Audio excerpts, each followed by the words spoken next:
Assalamualaikum warahmatullahi wabarakatuh. Sebelum kita lanjut tonton videonya, saya tegaskan sekali lagi bahwasanya saya tidak membuka praktek dimanapun dan tidak menerima tarif berapapun. Terima kasih.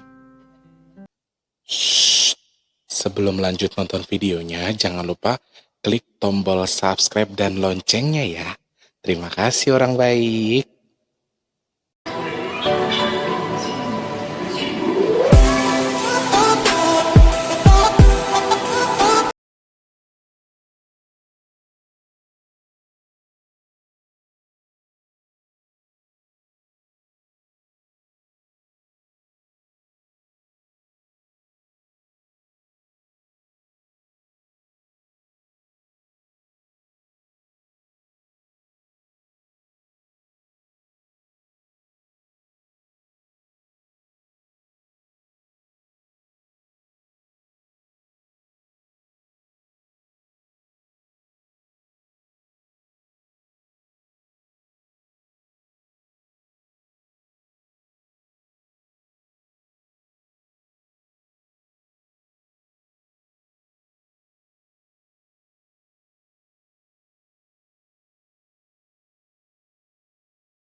mencari sesuatu untuk penyembuhan, tetapi Maha Penyembuh, Maha Pemberi, Maha menyelesaikan segala urusan, dan Maha mengabulkan apa yang kita lakukan, mengabulkan apa yang kita minta, itu hanya Allah. Jadi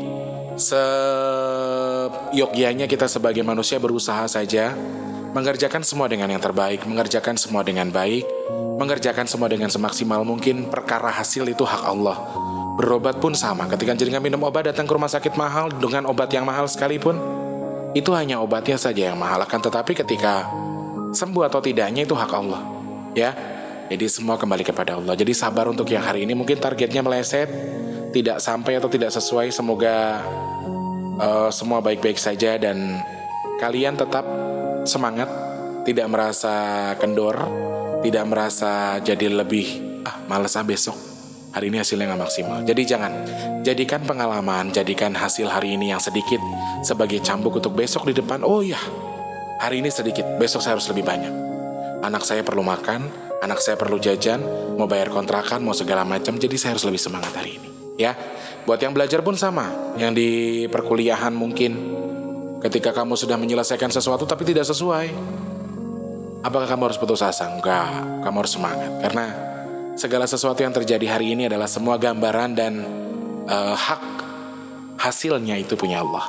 Gambaran pengerjaannya mungkin agak ribet, pusing, tapi setelah diselesaikan gak selesai, ya berarti Allah berkehendak tidak. Jadi jangan patah semangat. Sekarang dibikin gagal, besok harus jadikan motivasi lagi. Oh ya, kemarin saya sudah gagal, hanya tinggal revisi saja. Setelah direvisi kemudian menyelesaikan segala sesuatunya, disempurnakan. Insya Allah tidak berefek putus asa nantinya, ya. Semangat pokoknya untuk yang hari ini sedang gagal. Untuk yang sedang bersedih juga semangat. Jangan bersedih terus. Mau gak mau kita harus bangun, mau gak mau kita harus bangkit, mau gak mau kita harus berdiri. Karena kalau menurut Bapak Muhammad Yahya, hidup itu terus berjalan meski apapun yang kamu hadapi sekarang. Jadi terlalu membuang waktu ketika kamu memikirkan orang yang justru orang itu tuh gak mikirin kamu sama sekali. Terlalu buang waktu ketika kamu tuh menangisi orang yang justru dia tuh tertawa bukan menangisi kamu. Terlalu buang waktu ketika kamu terlalu memfokuskan dirimu terhadap dia, sedangkan dia tidak fokus terhadapmu. Jadi sudah waktunya kita bangkit dan sudah waktunya kita membuang segala sesuatunya, itu serahkan kepada Allah. Karena Allah Maha Zat, Maha Pemberi, Maha Baik, Maha segala di atas solusi. Jadi untuk yang sedang bersedih hari ini, mungkin belum bertemu dengan solusi atas permasalahannya, semoga lekas bertemu dan sabar, jangan bersedih, ya. Untuk yang mungkin hari ini sedang tertawa lepas dengan apa yang sudah kamu lakukan terhadap orang lain, tertawa lepas atas semua yang sudah kamu hasilkan hari ini, tertawa lepas atas keberhasilan kamu hari ini. Ingat, tetap ucapkan innalillahi wa inna ilaihi rajiun di dalam keriaan kamu, karena susah senang itu juga ujian. Kalau kamu senang, kamu tertawa, hari ini kamu tertawa, besok ada yang menjamin kamu bisa terus tertawa? Jangan bohongi hati kamu. Tetap jadi pribadi yang baik saja, berprasangka baik terhadap sesama dan jangan menyakiti orang lain. Ya, berbahagia boleh, bersedih boleh, asal jangan terlalu. Tetap dengan batasan. Bersedih, dalam musibah kamu ucapkan alhamdulillah. Dalam sukacita, dalam keriaan kamu ucapkan innalillah. Jadi ada sinkronisasi di antara dua jalur itu. Jadi saat ini mungkin satu menangisi kamu yang berhasil, membuat dia menangis, membuat dia tersiksa dengan apa yang sudah kamu lakukan. Tapi ingat, hari ini kamu bisa melakukan suatu ketika kamu lihat posisimu. Jadi karma itu berlaku dan yang kita lakukan hari ini adalah gambaran apa yang akan kita hadapi di hari depan. Jadi teruslah berprasangka baik terhadap siapapun dan berusahalah memaafkan apa yang diri kamu lakukan. Terus dendam-dendam yang selama ini kamu simpan tolong lepaskan. Kemudian jangan jadikan itu sebagai wacana untuk ini gue gak bisa, gue harus begini. Jadi perbaikilah segala sesuatunya dengan sesuatu yang baik pula. Supaya apa? Supaya hasilnya juga baik. Intinya seperti itu. Kalau pribadi saya sendiri, saya selalu berprinsip lah, disakiti orang ya bodo amat, dikhianati orang ya silahkan, hak orang itu sendiri kok, bukan hak saya. Tetapi ketika sesuatu yang terjadi membuat orang itu tersadar, kemudian Kok aku nyesel ya tadi ngomong begitu, kok aku nyesel tadi yang ngomongin orang itu begitu. Ya itulah namanya penyesalan. Penyesalan adanya di akhir. Kalau penyesalan di awal namanya DP. Semoga kita termasuk orang-orang beruntung yang tidak termasuk orang-orang yang hanya menjadi bahan sakit hati orang lain ya. Dan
kita harus melangkah perlahan atau bahkan berlari untuk tidak mengingat masa lalu yang penuh dengan kecewa dan kegagalan.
Loh, 4K loh layarnya. Satu pertanyaan yang masuk ke saya, aduh saya tuh kadang takut males jawab pertanyaan model begini nih.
Dan kalau tanggal jadian aku tuh tanggal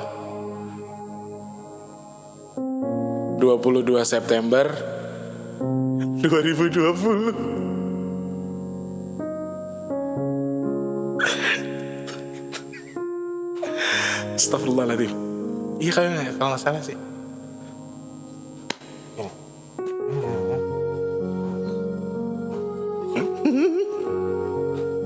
Astagfirullah.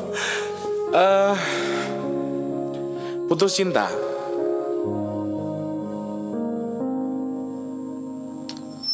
Kalau bagi aku tuh putus cinta itu jawabannya sama dengan berakhir.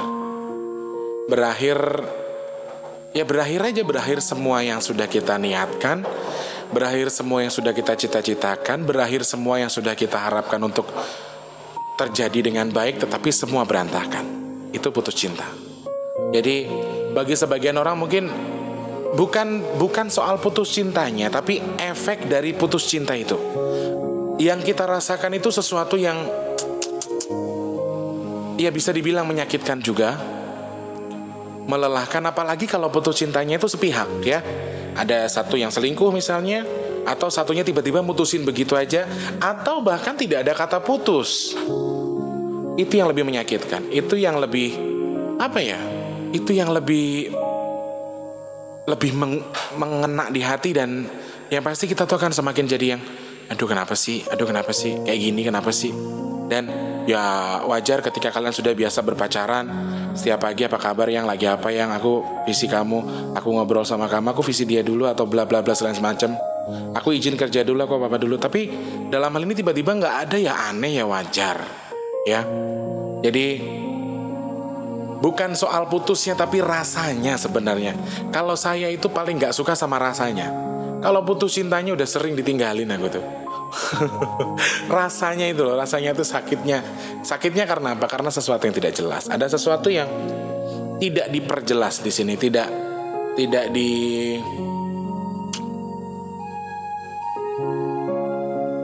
diselesaikan dengan baik. Hanya keputusan sepihak saja. Jadi sebenarnya sih begini ya teman-teman, kalau saya boleh kasih saran buat kalian. Kalau memang kalian itu jadiannya baik-baik, silaturahminya baik, jangan bilang jadian lah ya, silaturahminya baik-baik. Kalau toh memutusin silaturahmi, mbok yao dengan cara yang baik-baik juga, dengan cara yang indah juga, dengan cara yang enak juga. Supaya apa? Supaya tidak ada permusuhan di sini.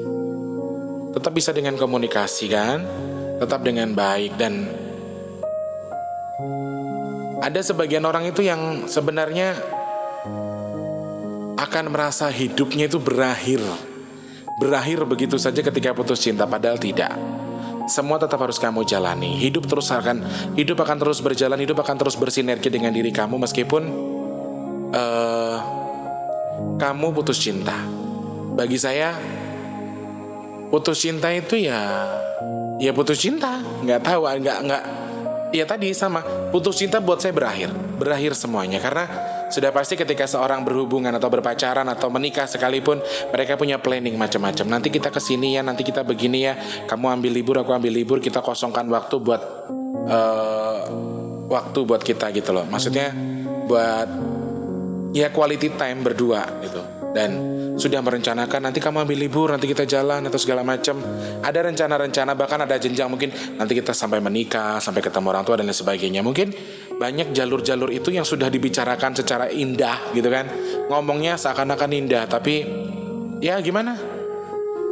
Dalam hal ini ketika kita berpikir untuk semua berantakan, iya berantakan. Jadi putus asa itu putus cinta itu sama dengan berakhir dan berantakan.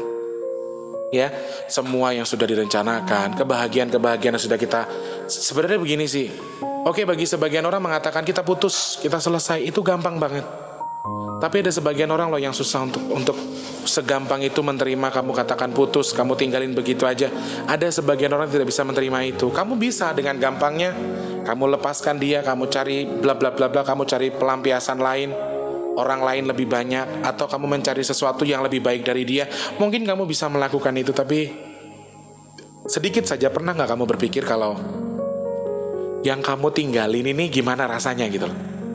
Dia sudah mencoba membentuk kebahagiaan, sudah disusun pelan-pelan sama kamu, dan kamu sudah sangat meyakinkan dia untuk aku tuh memang bersayang sama kamu, aku tuh cinta sama kamu. Tapi di sisi lain ketika kamu sudah tiba-tiba menghancurkan apa yang dia susun, apa kamu pikir yang sudah dia susun hancur tuh bisa begitu aja lepas? Bisa diperbaiki, ditumpuk lagi jadi indah lagi? Belum tentu. Banyak proses yang harus dia hadapi. Dia harus melawan dirinya sendiri, melawan kebahagiaan yang sudah dia susun kemudian hancur berantakan tadi.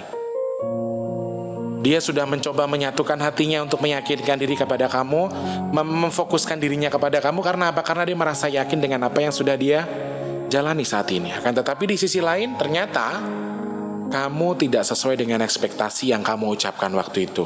Kamu meninggalkan dia begitu saja, kamu tidak ada kata apapun di situ, dan kamu hanya membawa emosimu. Di sisi lain kamu akan terus merasa saya juga benar di situ. Jadi saya rasa selisih paham itu tidak ada benar, dua-duanya itu nggak ada.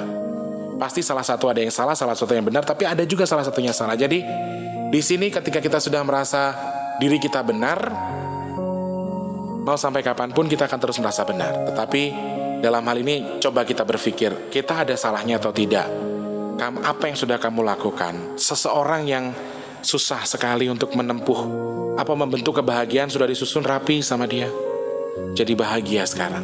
Tiba-tiba kamu ambiarkan begitu aja, hancur berantakan.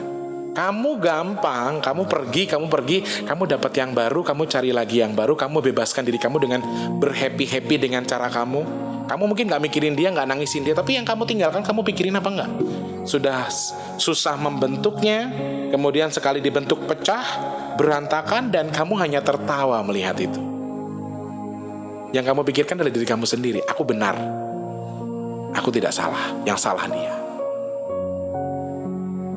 Sebenarnya kalau makanya aku pernah nonton satu video, kamu boleh nangis, kamu boleh emosi, kamu boleh marah, tapi jangan ambil keputusan ketika kamu marah dan menangis tadi. Karena pada saat itu posisi psikologimu sedang tidak stabil. Bisa jadi kamu salah mengambil kesimpulan atau salah mengambil keputusan, ya. Itu yang pertama. Kemudian putus cinta itu bagi saya itu tadi berantakan, berakhir. Menurut saya itu, ya. Dan kemudian cara menyikapinya seperti apa? Kalau saya sendiri menyikapinya dengan apa? Dengan berkumpul bersama teman-teman saya. Saya sering ajak orang ngumpul, saya sering beradaptasi atau bersosialisasi dengan orang-orang lain, sehingga saya bisa menetralkan rasa itu dan saya bisa melawan perasaan dimana ketika saya harus bersedih. Kadang-kadang kalau pas lagi waktu ingat dia, jujur gak bisa dipungkiri juga, kadang-kadang nyesek juga, namanya putus cinta, ya. Kita tiba-tiba biasanya waktu itu telepon, kadang-kadang mikirin dia gini, apa dia sekarang udah ada yang baru ya? Apa sekarang dia udah teleponan sama yang baru ya? Apa dia nggak mikirin kita ya? Apa dia tuh sayang sama kita ya? Apa dia tuh... Jadi pertanyaan-pertanyaan itu yang akan menyiksa kita. Tapi dalam hal ini makanya Mas Teh sering sekarang melampiaskannya dengan dia mungkin jalan kemana, sama siapa, terus ngobrol-ngobrol sama Tante Ida misalnya, dan ya bertukar pikiran dengan sesama. Dan yang pasti mau nggak mau, terpaksa, bisa nggak bisa, kita harus bangkit dari situ. Kita harus lawan rasa itu karena banyak hal yang harus diselesaikan, banyak hal yang harus dipikirkan selain itu. Meskipun kita dihancurkan orang sekalipun, meskipun kita dibunuh orang sekalipun, masih ada yang harus hidup melalui kita, termasuk adik-adikku. Jadi ketika saya merasa sakit hati, terus saya tuh nggak bisa yang lama-lama. Cuman di momen-momen tertentu bisa jadi saya tiba-tiba nangis, bisa jadi saya tiba-tiba sedih gitu. Karena yang saya pikirkan adalah orang tua saya malu. Ya Allah, udah segede ini masih disakitin orang. Jadi cara menyikapinya sih kurang lebih seperti itu saja. Hal-hal positif yang kita lakukan ya, misalnya dekatkan diri pada Allah, beribadah, terus semakin sering-sering berkumpul bersama teman-teman, bertukar pikiran juga. Jadi bukan menetap atau stay dalam satu posisi yang dimana kamu harus ngerenungin dia, nangisin dia. Kadang-kadang sih ia berpikir juga, kok kamu tuh bodoh gitu loh. Kamu nangisin dia tuh gak nangisin kamu. Aku masih kadang-kadang tuh pengen bilang yang aku kangen sama kamu. Cuma kayak yang lah, emang gue siapa? Dan lu tuh udah direndahin banget sama dia, lu tuh udah gak dianggap. Jadi buat apa lagi gitu loh. Kalau memang ada perbaikan, nanti Allah juga punya cara memperbaiki itu. Tapi dalam hal ini untuk menyikapinya yaitu tadi, hapus semua kontaknya, hapus semua yang berhubungan sama dia. Terus yakin udah dihapus? Kalau aku sih belum. Masih aku suka liatin dia tuh lucu orangnya, kalau bercanda-bercanda, kalau lagi berdua tuh dia tuh lucu. Terus ngoceh mulu gitu loh, ngomel mulutnya. Jadi kalau aku ngomong tuh dibantah gitu, dan ngomongnya tuh cempreng banget. Jadi ada beberapa video yang belum saya hapus juga, masih saya simpen juga. Cuma untuk menyikapi itu ya, mungkin satu lagi teman-teman, buka hati kalian pada orang lain ya. Tips terakhir dari Mas Teh adalah buka hati untuk orang lain. Jadi kamu harus memberikan akses kepada yang lain untuk lebih mendekati kamu, untuk lebih memfokuskan diri pada kamu. Itu cara yang lumayan bagus. Karena ketika kamu biasa teleponan sama dia, kamu ditelepon dia, kamu ditanya kabar sama dia, sekarang sudah punya yang lain, misalnya hanya sekedar teman pun kan, setidaknya kamu sudah ada pengganti untuk kamu telepon ya. Kurang lebih begitu jawabannya. Semoga tidak salah paham. Nanti banyak yang berpikir kalau Mas Teh bla bla bla bla bla, Mas Teh bla bla bla. Mas Teh sekarang sudah mulai belajar terbuka dalam hal percintaan, supaya tidak dianggap salah lagi. Supaya tidak dianggap kalau Mas Teh itu munafik lagi atau apalah itu. Yang terpenting di sini tetap tujuan saya adalah ingin bermanfaat buat orang banyak, ingin menjadi yang bermanfaat bagi sesama, bagi sekeliling saya ya. Mas Teh mengucapkan terima kasih banyak, selamat tidur, selamat beristirahat. Semoga video ini bisa membantu kalian untuk lebih cepat tidur dan lebih menikmati suasana malam hari, menghilangkan lelah mungkin, amin ya, dengan menonton video ini. Mas Teh mohon pamit, selamat pagi, selamat siang, selamat sore, dan juga selamat malam. Khususnya untuk yang nonton segmen Thermal ya. Selamat malam, selamat beristirahat, semoga selalu sehat, besok lebih semangat, dan semoga esok hasilnya lebih daripada hari ini. Mas Teh mohon pamit. Wassalamualaikum warahmatullahi wabarakatuh. Selamat tidur orang baik. Dah.